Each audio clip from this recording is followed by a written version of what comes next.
Suggestiva esercitazione dei Vigili del Fuoco giovedì mattina sulla Torre dell'Orologio in piazza San Marco a Venezia. L'intervento simulava il salvataggio di un visitatore infortunato ai piani alti del monumento. Protagonista una squadra SAF, Speleo Alpino Fluviale, che ha calato una barella dalla terrazza a 24 metri d'altezza.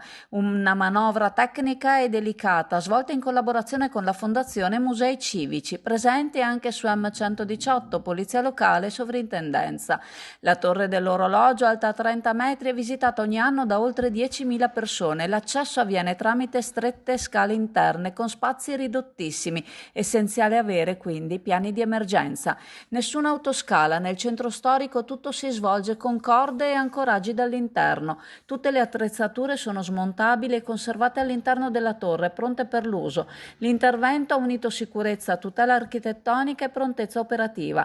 Gli ingegner Cristina D'Angelo, direttore interregionale dei Vigili del Fuoco per Veneto e Trentino Alto Adige, ha elogiato la sinergia con i musei. Il comandante del Comando Provinciale di Venezia, ingegner Carlo Metelli, ha sottolineato l'importanza di coniugare cultura e soccorso. Maria Cristina Gribaudi, presidente della Fondazione Musei Civici, ha evidenziato l'investimento strategico in sicurezza e valorizzazione.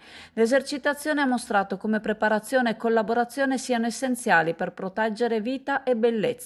Un test superato con successo per affrontare scenari critici in un contesto di altissimo valore storico.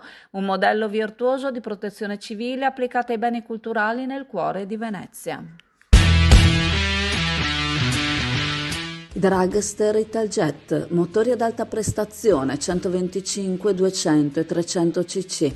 Telaio fuori dagli schemi con un carattere unico, una guida emozionante, fari full LED. Un Urban Superbike di cui ti innamorerai. Vieni a vederlo da SD Auto, Chioggia, Viale Stazione 36.